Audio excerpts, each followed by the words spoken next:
സല്ലല്ലാഹു അലാ മുഹമ്മദ് സല്ലല്ലാഹു അലൈഹി വസല്ലം. അല്ലാഹു കൽപ്പിക്കുന്നു, എല്ലാ സൃഷ്ടിജാലങ്ങൾക്കും ഗുണം ചെയ്യണം, സേവനം ചെയ്യണം. നീതി അത് ഒരുപക്ഷെ നമ്മോട് കൽപ്പിക്കപ്പെട്ട ആളുകൾക്കും മറ്റും മാത്രമാണെങ്കിൽ ഇഹ്സാൻ അങ്ങനെയല്ല. ഇന്നല്ലാഹ കതബൽ ഇഹ്സാന ഫീ കുല്ലി ശൈ, എല്ലാ വസ്തുക്കൾക്കും സേവനം ചെയ്യണം. എന്നിട്ട് മഹാന്മാര് പറഞ്ഞു, ഒരാൾ എല്ലാ സേവനവും ചെയ്യുന്നുണ്ട്, പക്ഷേ ഒരു കോഴിയുടെ കാല് അയാൾ എറിഞ്ഞു പൊട്ടിച്ചു. അയൽപക്കത്തെ വീട്ടിലെ കോഴിയാണ്. അതിങ്ങനെ കോഴിങ്ങനെ നടന്നു വന്നപ്പോ നമ്മുടെ വീടിന്റെ ഗേറ്റും തുറന്നു കിടക്കുന്നത് കണ്ടപ്പോ കോഴി അങ്ങ് കയറി. തുറന്നു കിടന്നാ പിന്നെ പെർമിറ്റല്ലേ. കോഴി കയറിയപ്പോ മുറ്റത്ത് തന്നെ ഒരു പാത്രം ഇരിക്കുന്നുണ്ട്. ആ പാത്രത്തിൽ അല്പം ഫുഡ് ഇരിക്കുന്നുണ്ട്, ഭക്ഷണം ഇരിക്കുന്നുണ്ട്, പഴകിയ ചോറിരിക്കുന്നുണ്ട്, അന്നം ഇരിക്കുന്നുണ്ട്. കോഴി അത് കൊത്തിത്തുന്നു. കണ്ടപ്പോൾ ഒരാൾ കല്ലെടുത്തെറിഞ്ഞതിന്റെ കാലൊടിച്ചു. ഫുളൈൽ ഇബ്നു ഇയാദ് റളിയല്ലാഹു അൻഹു പറയുന്നു, കോഴിയോടാണോ മര്യാദക്കേട് കാണിച്ചത്? ലം യകും മിനൽ മുഹ്സിനീൻ, നല്ല ആൾക്കാരെ കൂട്ടത്തിൽ അവനെ എണ്ണാനായിട്ടില്ല. എല്ലാ ജീവികളോടും സേവനം ചെയ്യണം. വ്യക്തികൾക്കാർക്കൊക്കെ സേവനം ചെയ്യണം എന്നുള്ളത് അള്ളാഹു എണ്ണി പറഞ്ഞിട്ടുണ്ട് കേട്ടോ. ഖുർആൻ എണ്ണി പറഞ്ഞിട്ടുണ്ട്. വബിൽ വാലിദൈനി ഇഹ്സാനൻ, ആദ്യത്തെ ഗ്രേഡ് മാതാപിതാക്കൾ, അവർക്ക് സേവനം ചെയ്യണം. അവരെയാണ് ആദ്യം പറഞ്ഞത് വബിൽ വാലിദൈനി ഇഹ്സാനൻ. രണ്ടാമത് വബിൽ ഖുർബ, അടുത്ത കുടുംബക്കാർ. സഹോദരി സഹോദരന്മാര്, അടുത്ത കുടുംബക്കാരെന്ന് പറഞ്ഞാൽ ചിലപ്പോൾ ആൾക്കാർക്ക് അറിയില്ല, അതുകൊണ്ട് വ്യക്തമായി പറയാൻ നല്ലത്. സഹോദരി സഹോദരന്മാർ, സ്വന്തം ജ്യേഷ്ഠന്മാരും അനുജന്മാരും ജ്യേഷ്ഠത്തിമാരും അനുജത്തിമാരും, സഹോദരി സഹോദരങ്ങൾ. ഖുർആൻ എണ്ണി പറഞ്ഞതാണ് 10-11 തലങ്ങൾ. അവർക്കൊക്കെ സേവനം ചെയ്യണം. ബിൽ വാലിദൈനി ഇഹ്സാനൻ വബിദിൽ ഖുർബ വൽ യതാമ, അനാഥകൾ, വൽ ജാരിദിൽ ഖുർബ, അടുത്ത് താമസിക്കുന്ന അല്ലെങ്കിൽ അടുത്ത ബന്ധമുള്ള അയൽവാസികൾ, വൽ ജാരിൽ ജുനുബി, അകന്ന് താമസിക്കുന്ന അയൽവാസികൾ, വസ്വാഹിബി ബിൽ ജംബ്. ഖുർആൻ പറഞ്ഞു നോക്കുന്നു, ഏതെങ്കിലും ഒരു ഭാഗത്തിലൂടെ ബന്ധമുള്ളവൻ. ഗൾഫിൽ നിങ്ങൾ തൊഴിൽ ചെയ്യുമ്പോ കൂടെ തൊഴിലാളിയായി വർത്തിച്ച ആളാണ്, മുതലാളിയായി വർത്തിച്ച ആളാണ്. ഹജ്ജിന് പോകുമ്പോ കൂടെ യാത്രയിൽ സേവനം ചെയ്ത ആളാണ്.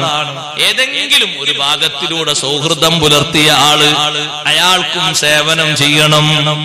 കുറെ മുമ്പ് നിങ്ങൾ ബന്ധമുണ്ടായിരുന്ന ഒരാളാണ്, കാലങ്ങൾക്ക് ശേഷമാണ് അയാളെ കാണുന്നത് ഏതെങ്കിലും ടൗണിൽ വെച്ചിട്ട്. ആ ബന്ധം പുതുക്കണം, സേവനം ചെയ്യണം.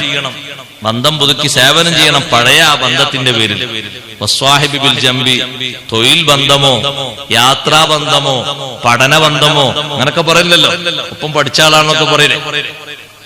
അങ്ങനെയുള്ള ബന്ധങ്ങളൊക്കെ പരിഗണിച്ചു. വസ്വാഹിബി ബിൽ ജംബ് വബിനിസ് സബീൽ, നിങ്ങൾക്ക് ആരുമല്ല പക്ഷെ യാത്രക്കാരൻ, അയാൾക്ക് സേവനം ചെയ്യണം. യാത്രക്കാരനും ഗുണം ചെയ്യണം. വമാ മലക്കത്ത് അയ്മാനുക്കും, നിങ്ങളുടെ കീഴിൽ താമസിക്കുന്ന ജീവിക്കുന്ന ഇണകൾ, മക്കൾ, പേരക്കുട്ടികൾ, തൊഴിലാളികൾ, എത്ര തൊഴിലാളികളുണ്ട് നിങ്ങളുടെ കീഴിൽ, അവർക്കൊക്കെ സേവനം ചെയ്യണം. ഈ വകുപ്പുകളൊക്കെ അള്ളാഹു എണ്ണിയതാണ്, ഇഹ്സാന് വേണ്ടി എണ്ണിയതാണ്. എല്ലാവർക്കും ഗുണം ചെയ്യണം, സേവനം ചെയ്യണം. ഇതിലൊരാളും പുറത്തു പോകുന്നില്ല. സഹോദരങ്ങളെ, അവർക്ക് മാത്രമാണോ സേവനം? അല്ല, സൃഷ്ടിജാലങ്ങൾക്ക് മുഴുവനും സേവനം ചെയ്യണം. കണ്ടില്ലേ, നേരത്തെ ഇമാം ബുഖാരി റഹ്മത്തുള്ളാഹി അലൈഹി റിപ്പോർട്ട് ചെയ്തൊരു ഹദീസ് കാണാം. ഒരു പെണ്ണ്, ആ പെണ്ണ് നരകത്തിൽ പ്രവേശിക്കാനുള്ള കാരണം ഒരൊറ്റ പൂച്ചയെ കെട്ടിയിട്ടു എന്ന കാരണമാണ്. നല്ല പെണ്ണാണ്, പക്ഷേ ആ പെണ്ണിന്റെ ഒരു ദുസ്വഭാവം നോക്ക് നിങ്ങൾ. ആ പൂച്ചയെ കെട്ടയിച്ച് വിട്ടില്ല, പട്ടിണി കിടന്നിട്ട് അത് ജീവൻ പോയി. കെട്ടയിച്ച് വിട്ടിരുന്നെങ്കിൽ ഏതെങ്കിലും പ്രാണികളെ അത് പിടിച്ചു ഭക്ഷിക്കുമായിരുന്നു. എവിടെയെങ്കിലും പുല്ലോ മറ്റോ അത് തിന്നതിന്റെ പട്ടിണി തീർക്കുമായിരുന്നു. വിശപ്പും ദാഹവും സഹിക്കാൻ കഴിയാതെ കെട്ടിൽ കിടന്ന് തന്നെ അത് മരിച്ചുപോയി. ആ പൂച്ച പൂച്ചയുടെ വിഷയത്തിലാണ് ഒരു പെണ്ണ് നരകത്തിൽ പ്രവേശിച്ചത്. അതേ സമയത്ത് നബി സല്ലല്ലാഹു അലൈഹി വസല്ലം തങ്ങൾ പറഞ്ഞു, മറ്റൊരു പെണ്ണിന്റെ കഥ ആണിന്റേതാണ് എന്നും റിപ്പോർട്ടുണ്ട്.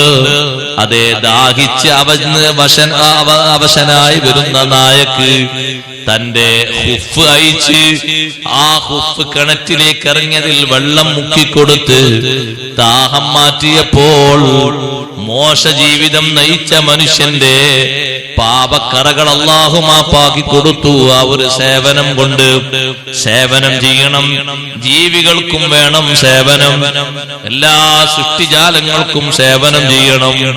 ഒന്നിനും സേവനത്തിൽ നിന്ന് പിറകോട്ട് പോകാൻ പാടില്ല.